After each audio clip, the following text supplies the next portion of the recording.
Wow, kumukulo pa yung ating pork, guys. So, tatanggalin na natin siya, guys. Ilagay ko siya dito.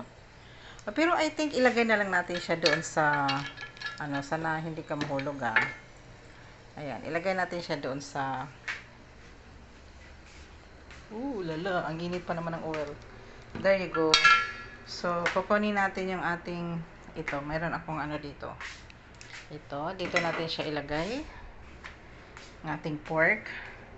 Kasi mag-almusal kami ni Koda ngayon na medyo magulo yung ko, guys, kasi magluluto ako. Ayun, magluluto ako, naka-ready lang. So ayun, tatanggalin na natin. Luto na to, pwede na yan, si Koda lang naman kakain yan. So ayun, guys, yung ating pork. Yan, wow, look at this oil. Ito yung gagamitin natin magluto ako ng gulay kasi. So yung ang gagamitin ko, oil na to. Ito, look at this oil, oh, wow, so many oil. So, ayan na, guys. Ayun, look at this. Pork, yummy!